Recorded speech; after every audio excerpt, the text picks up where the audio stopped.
Hello guys, अस्सलाम वालेकुम। This is Haider and you are watching Business Talks with Haider. उम्मीद करता हूँ आप सब लोग खैरियत से होंगे।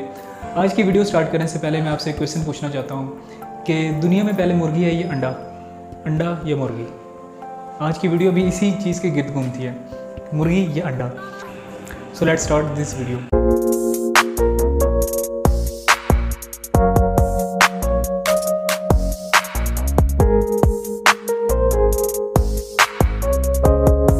आज हमने जो टॉपिक चूज़ किया है वो बड़ा ही ट्रेंडी टॉपिक है और बड़ा ही ट्रेंडी बिज़नेस है।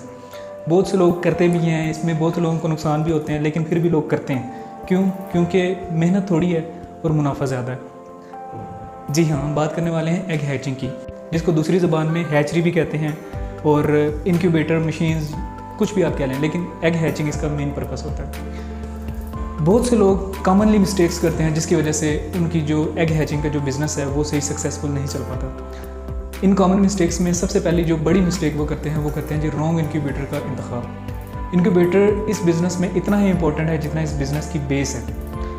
अगर हमारा इनक्यूबेटर अच्छी क्वालिटी का होगा तो हमारी जो एग्स हैं उनकी जो रेशियो है, उनसे बच्चे निकलने की जो तादाद है वो अच्छी रहेगी। अगर हमारा इनक्यूबेटर अच्छी क्वालिटी का नहीं होगा, हम सिर्फ सस्ते को देखेंगे, तो हम अपने इस बिज़नेस में लॉस ही करवाएंगे। सेकंड नंबर पे आता है सीजनल एग हैच।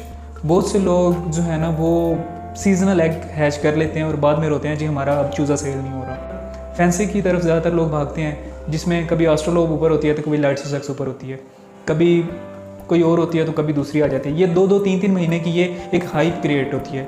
2-3 महीने में जो इन्वेस्टर होता है वो अपना सारा जो पैसा होता है वो उसने लगा के अपना चूज़ा निकाल के चूज़े लोगों को सारा सेल करके या अंडे सेल करके उसके बाद वो अपना पैसा बीच में सारा निकाल लेता है और फिर नेक्स्ट किसी और जो बर्ड है, नेक्स्ट कोई और जो फैंसी बर्ड है उसको पकड़ लेते हैं।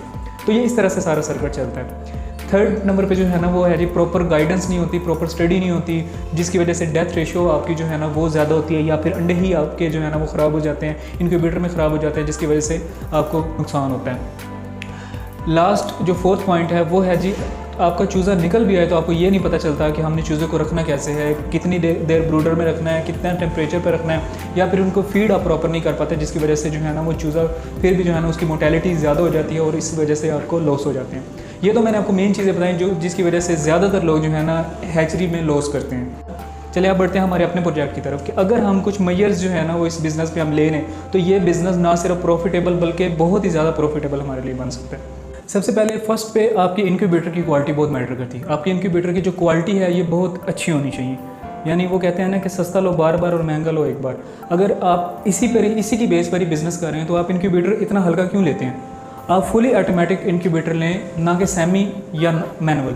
मैनुअल वो होता है जो बिल्कुल ही मैनुअल होता है, जो कि बिल्कुल देसी साख्ता तरीके से बनाया जाता है। सेमी मैनुअल वो होता है या सेमी ऑटो वो होता है जो कि आप अंडे उनको जो है ना वो खुद रोटेट आपको करने पड़ते हैं, इस वजह से आपके ज़्यादातर अंडे ख़राब हो जाते हैं। फुली ऑटोमेटिकली इनक्यूबेटर वो होता है या हैचिंग मशीन फुली ऑटोमेटिक वो होती है जिसके अंडे खुद ब खुद ही रोटेट करते हैं, अपनी पोजीशन चेंज करते हैं ज़रूरत के मुताबिक। सेकेंडली जो है ना वो इसमें ये चीज़ आप थर्मोकोल के इनक्यूबेटर यूज़ करें जो कि ज़्यादा क्वालिटी में बेस्ट हैं। उसके अलावा आपने टेम्परेचर जो इनक्यूबेटर्स का है वो मेंटेन रखना है, मतलब कि आपका जो इनक्यूबेटर है उसका वाकई ही टेम्परेचर उतना ही होना चाहिए जितना वो ऊपर शो करवा रहा है। लास्ट पे एक है कि जो जिससे भी आप इनक्यूबेटर बाय कर रहे हैं उससे आपने रिजल्ट की श्योरिटी लेनी है।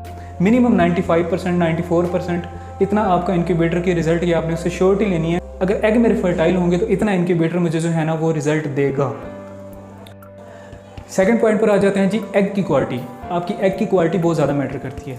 आपने एग प्योर ब्लड लाइन का लिया, यानी जब आपने एग किसी से परचेज़ किया है तो तब आपने उसके पेरेंट्स देखे हैं, यानी जो ब्रीडर है जिसके वो एग हैं वो आपने खुद जाके देखना है, उसके बारे में सर्च करना है कि ये कौन सी नस्ल है, इसकी प्योरिटी कैसे चेक करते हैं, और सारा कुछ आजकल इंटरनेट पे बहुत ज़्यादा अवेलेबल है। सेकेंडली एग में ये है कि आपने एग फ्रेश लेने हैं।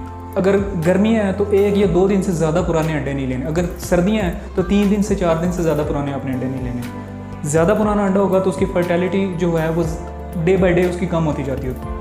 एग का जो वेट है वो पूरा होना चाहिए। मिनिमम 40 to 45 ग्राम जो है ना वो एग का वेट होना चाहिए, वो एग ही फर्टाइल होता है। लास्ट पॉइंट ये है कि आपने जब एग लेने हैं तो आपने जिससे भी एग बाय करने हैं तो उससे आपने फर्टिलिटी की गारंटी लेनी है। यानी आपने जो एग बाय करने हैं वो लाजमन फर्टाइल होने चाहिए, तभी आपके बच्चे निकलेंगे, चिक्स निकलेंगे, अदरवाइज़ आपको लॉस हो जाएगा, आपका टाइम भी वेस्ट होगा और आपको लॉस भी होगा। लास्ट पे है जी चिक्स केयर। इस बारे में भी जो है ना वो बहुत से लोग कोताही करते हैं। वो इनक्यूबेटर तो बड़े अच्छे तरीके से यूज़ करते हैं, एग भी बड़ा देख के लेते हैं, फर्टाइल होते हैं, लेकिन जब उनको जो है ना वो जब उनके चिक्स बाहर आ जाते हैं अंडों से, उसके बाद वो उनकी केयर नहीं अच्छी तरीके से करते, जिसकी वजह से उनकी मोर्टेलिटी बहुत ज़्यादा होती है और उनको नुकसान हो जाता है। अब इसमें सबसे पहला पॉइंट्स आता है जी, आपने उनकी प्रॉपर वैक्सीनेशन करनी है। प्रॉपर वैक्सीनेशन करनी है, कितनी डे बाद करनी है, कौन सी करनी है, ये चीज़ आपने लाजमी ध्यान में रखनी है। सेकंड नंबर पे आ जाता है जी, आपने ब्रूडर में कितनी देर रखना है, ब्रूडर का टेम्परेचर किस तरह आपने मेंटेन करना है। थर्ड नंबर पे आ जाता है कि उनकी फीड, आपने उनको फीड कौन सी देनी है, कैसे देनी है, किस तरीके से देनी है। उसके बाद फोर्थ नंबर पे आ जाता है जी, अगर उनको कोई बीमारी लग गई है तो आपने उस बीमारी से बाकियों को, यानी एक को बीमारी लगी है तो बाकियों को बीमारी से कैसे बचाना है, और जो चिक बीमार है उसको कैसे आपने ठीक करना है, प्रॉपर उनकी मेडिकेशन किस तरीके से करनी है। अच्छा, ये सब बातें तो वो होंगी कि लोग ज़्यादातर कौन सी मिस्टेक्स करके अपना इनक्यूबेटर्स वाला जो बिज़नेस है, जो एग हैचिंग का बिज़नेस है, उसमें लॉस करवाते हैं। वीडियोज़ इसमें बेतहाशा बनी हुई हैं, लेकिन इस वीडियो में जो है ना वो मेरा सबसे पहले मैंने उन्हीं चीज़ों को पॉइंट आउट किया जिसकी वजह से जो मिस्टेक करके जो है ना वो लोग अपना नुकसान करवाते थे। आप लोगों को वो बताने का मकसद ये था कि सबसे पहले आपने वो मिस्टेक्स नहीं करी। सेकेंडली मैंने आपको वो पॉइंट्स भी सारे बता दें जिनको फॉलो करके आप अपना एक सक्सेसफुल जो बिज़नेस है एग हैचिंग का वो आप कर सकते हैं। अब आप ये सोच रहे होंगे कि मैंने आपको मना कर दिया कि आप फैंसी पे काम ना करें, फैंसी का जो एग हैच है वो ना करवाएं, तो आप करवाएं कौन सा। मेरा रिकमेंडेड, जो मेरा पर्सनली जिसमें एक्सपीरियंस है, जो कि मेरा अंदाज़ा है, जो कि मैं देख रहा हूँ, आप वो काम करें जो सदाबहार है, जिसका कभी डाउनफॉल नहीं आया आज तक और ना आगे आने वालों कुछ सालों में नज़र आता है, वो है असील का काम। आप असील ले लें, लोकल असील ले लें, या फिर अगर आपका थोड़ी सी कैपेसिटी है तो आप इंपोर्टेड असील लें, जिसको शामू कहते हैं, जिसमें आप जर्मन ले लें, जापानीज़ ले लें, या कोई और ब्लड लाइन ले लें। थाई भी इसमें है, लेकिन ये दोनों जो ब्लड लाइन है ये ज़्यादा इन है, आजकल इन है कुछ सालों से, और नेक्स्ट भी कुछ सालों तक मुझे नहीं लगता है कि इनका कोई डाउनफॉल आएगा। इस ब्लड लाइन में मेरा अपना पर्सनल एक्सपीरियंस है। मैं आपको खुद बताऊँ तो मैंने 4 माह में तकरीबन 2.5 लाख रुपए तक इस ब्लड लाइन से मैंने खुद अर्न किया है। अच्छा जी, बढ़ते हैं नेक्स्ट। अब आ गया जी हमारे पास कैपिटल एक्सपेंस, कि टोटल खर्चा कितना होगा, टोटल एक्सपेंस कितना होगा। इसमें देखें आप, एग हैचिंग मशीन जो है, इनक्यूबेटर जो है, वो उसकी क्वालिटी पे डिपेंड करता है, वो आपने कितना बड़ा लेना है उस पर डिपेंड करता है। लेकिन अभी फ़िलहाल एज ए एग्जांपल मैंने जो है ना वो 100 एग का आपको 100 एग तक के आपको समझाने लगा कि 100 एग की मशीन से आप लोग कितना अर्न कर सकते हैं। तो नॉर्मली जो इस वक्त मार्केट में रेट चल रहा है वो फुली ऑटोमेटिक का वो 15 to 20,000 चल रहा है, 25,000 तक भी है। हम नॉर्मली इसको ले लेते हैं 20,000, ठीक है। 20,000 रुपये का हम इनक्यूबेटर रख लेते हैं। अब आपको इनक्यूबेटर 5,000 वाला भी मिल जाएगा, 8,000 वाला भी मिल जाएगा, 10,000 वाला भी मिल जाएगा। लेकिन बात फिर वही आ जाती है, स्टार्ट में आपने गलत चीज़ चूज़ कर ली है, तो उसके बाद आपको रिजल्ट्स क्या उस चीज़ के मिलने हैं। जो मैं आपको बता रहा हूँ 20,000 तक का इनक्यूबेटर, ये जिससे भी आप लेंगे वो बंदा आपको गारंटी भी देगा कि मेरे जो इनक्यूबेटर है, मेरी जो हैचिंग मशीन है, इसका 95, 97%, 98% तक वो आपको रिजल्ट की गारंटी देंगे। प्लस इसके साथ आपने एक ब्रूडर लेना होता है, वो ऑलमोस्ट मार्केट में कोई 7,000, 8,000, 6,000 तक भी इतने का मिल जाता है। तो ये आपका टोटल जो एक्सपेंस होगा ये बन जाएगा 27,000, जो कि 1 टाइम इन्वेस्टमेंट है, और ये कैपिटल एक्सपेंस है आपका, ठीक है।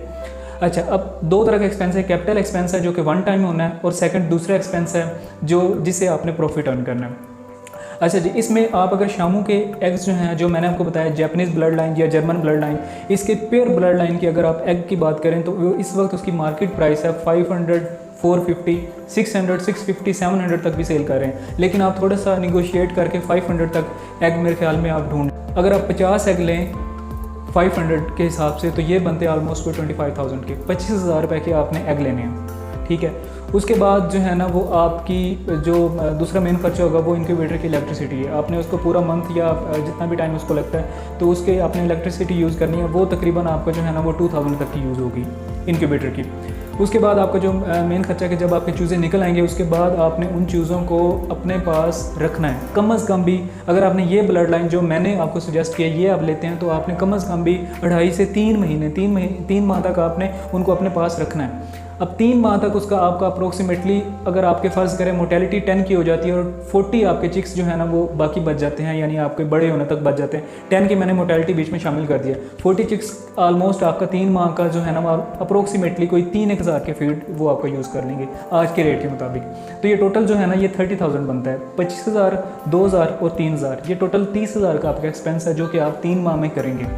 अच्छा, अब रेट क्या है, सेलिंग रेट क्या है, जो कि जापानीज़ ब्लड लाइन है और जर्मन ब्लड लाइन है, इनका आजकल 2.5 से 3 माह का जो चूज़ा है उसका नॉर्मली रेट, मिनिमम रेट जो है ना वो 8,000 रुपये है। 8,000 है, अगर आपका बहुत अच्छी क्वालिटी निकलती है तो आपका 10 से 12,000 रुपये तक का ये भी सेल हो सकता है। लेकिन आप नॉर्मली रेट अगर 8,000 लगाएं और आपके पास 40 चिक्स हैं तो ये बन गए आपके 3,20,000 रुपये के।